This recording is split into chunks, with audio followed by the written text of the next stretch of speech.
Welcome to The Origin Story of Cats, a step-by-step guide through history to uncover how these tiny, hilarious predators ended up in our homes. So, modern-day domestic cats descend from the Near Eastern wildcat native to the Fertile Crescent around 9 to 10,000 years ago. As the Ice Age ended and the region warmed, humans began domesticating livestock and cultivating wild grains like wheat and barley. This shift allowed them to settle down and, importantly, store food. But it turns out they weren't the only ones eating off of these food stores. Rodents went absolutely wild for this easy buffet, and their populations exploded alongside humans. Enter the wildcat. These little felines were perfectly placed within the food chain to take on the new role that humans desperately needed. Due to their size, the cat is uniquely positioned as both predator and prey, which continues to be reflected in their personalities today, as any cat owner can confirm that they can flip from vicious little monster to paranoid spaz at the drop of a cucumber. So the least fearful wildcats began creeping towards human settlements, drawn by the rodent boom as well as a shelter from the elements and protection from predators provided by humans. Since they weren't really big enough to threaten us humans themselves, and they weren't interested in the grains we were storing, a mutual goal of rodent annihilation bonded us immediately. Over time, village cat populations started emerging alongside human settlements and were noticeably friendlier and more tolerant of people than their wildcat counterparts. Since the friendliest cats obtained the greatest benefits of cozying up to humans, a process of self-selection reinforced their affinity for us over thousands of generations. Which is what people mean when they say cats essentially domesticated themselves. However, natural selection also favored the humans that welcomed cats into their settlements, as they were able to store more grain without losing it to rodents, which probably reinforced a behavioral affinity for cats within us as well. And we shouldn't underestimate humanity's urge to adopt cute animals. Many modern hunter-gatherer communities in the Amazon, for example, still regularly adopt and nurture wild animals as pets, especially the women, which suggests that we probably have the women of history to thank for doing most of the work in these early stages of our immensely beneficial alliance with cats. Another fascinating aspect of cat domestication is that, unlike dogs or livestock, domesticated cats continued interbreeding with local wildcats throughout most of history, which allowed them to retain much of their wild genome and survival instincts, and is the reason why they are still such good hunters to this day, and why many experts really only consider them to be semi-domesticated. In any case, the human-cat alliance really picked up speed when people took to the seas. Storing large amounts of food for long voyages created the same conditions for rodent populations to pop off, and cats once again rose to the occasion. As essential pest control for long voyages, it's hard to overstate the importance cats took on in maritime culture and nautical lore throughout history. In many traditions, sailors would refuse to disembark without a cat on board, as it was seen as extremely bad luck. Many believed that they could predict the weather, summon calmer seas, and mistreating a cat on board would almost certainly doom the voyage. From the Phoenicians and Vikings to the Egyptians, Greeks, and Romans, all the way through the age of colonization, ship cats became a lasting tradition that has even survived up to the modern day. In fact, their widespread presence on ships for thousands of years was a huge force for their distribution across the world. When we talk archaeological evidence, one of the earliest signs of the human-cat bond comes from the island of Cyprus around 9,500 years ago. Despite there being no native cats to the island, archaeologists found a cat buried alongside humans, suggesting the domestication process had already started at least by this time. Around 5,000 years ago, burial sites in ancient China also show signs of early human-cat interactions. However, the timing seems to suggest an entirely separate domestication process began in this region,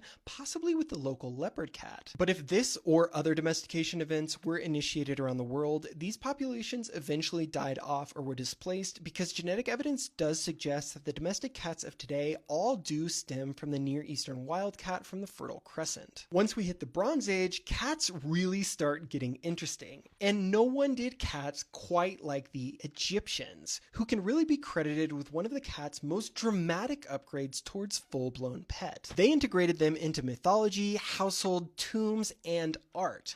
Entire cat cemeteries have been found, along with mummified cats buried in honor of Bastet, the goddess of cats, who is one of of the most beloved deities in the Egyptian pantheon because she was also the goddess of the home, motherhood, and the family, offering fertility and protection from evil and disease. Roles that paralleled the practical value of cats who warded off rodents and their associated diseases, as well as venomous snakes. Welcoming cats into your home meant earning Bastet's favor and protection, manifested through the services the cats themselves provided. They were even protected by law, and killing one was punishable by death. The Greek historian Diodorus Siculus even recounted an event where a Roman soldier killed a cat during a diplomatic visit and was immediately lynched by an angry mob of civilians for such an egregious offense. At this point, village and ship cats were already casually spreading around the world, but Egypt kicked off a kind of cat cultural revolution. The Egyptian cats were so popular, in fact, that despite it being illegal to export cats from Egypt, smugglers and traders still managed to generate what is described as a second wave of cat domestication, as the Egyptian line of cats radiated outward from the empire. The Greeks and Romans, who had long used weasels for pest control, eventually joined the Egyptian cat craze during the classical era. Cats also moved east along trade routes like the Silk Roads, with merchants traveling with cats to protect their goods, and by around 2,000 years ago, cats originally from the Fertile Crescent had reached southern and eastern Asia. In ancient China, they provided their services to farmers and later became prized pets among the wealthy, especially in silk-producing regions where they helped guard silkworms from rodents. From China and the Korean peninsula, cats were introduced to Japan, where they instantly became cultural icons, embodying both mischief and luck. By the Middle Ages, cats were everywhere in Eurasia and Africa, and their early reverence survived in many regions, especially in Islamic culture, where cats were admired for their cleanliness and were even viewed as spiritually pure enough to enter mosques, as long as they didn't make a mess. However, cats were not always cultural heroes. During the Middle Ages in Western Europe, things took a dark turn. Cats, especially black cats, started to be associated with witchcraft and the devil. In some regions, they were even exterminated in mass. During the Age of Exploration, cats were carried to the Americas, Australia, and Pacific Islands, and today you'll find cats wherever you find humans. And while we certainly do love them, it's worth acknowledging that domestic cats are an invasive species in much of the world,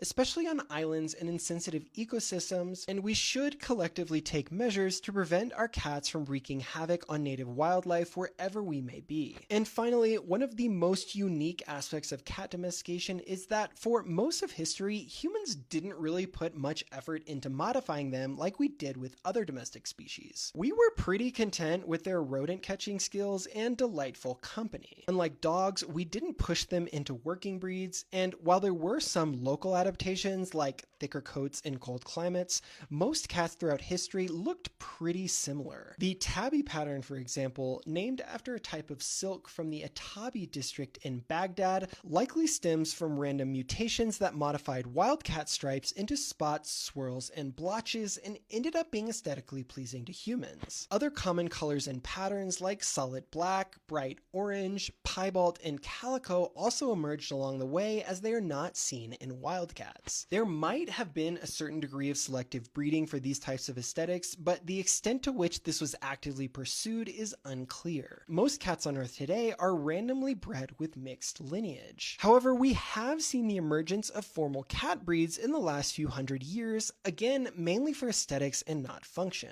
Comment, by the way, if you want me to cover any specific cat breeds, and I can do deep dives in another series if that's something that would be interesting for y'all. In any case, the fact that cats have retained much of their wild genome turned out to be one of the most charming aspects of their personalities. And if the internet has taught us anything, we are clearly obsessed with these small, quirky predators. And with anywhere from 600 million to possibly over 1 billion cats worldwide, clearly they've benefited from our friendship as well. Thanks so much for watching to the end. I've got a few fun cat puns for you to guess in this video. Comment your guesses, and if you want to support me during my unpaid veterinary internship year, I do sell these silly prints and shirts in my TikTok shop. I know I couldn't cover everything in this video, but if there's a specific part of cat history that you want me to explore more in depth, let me know in the comments and I'll try to cover them in future videos.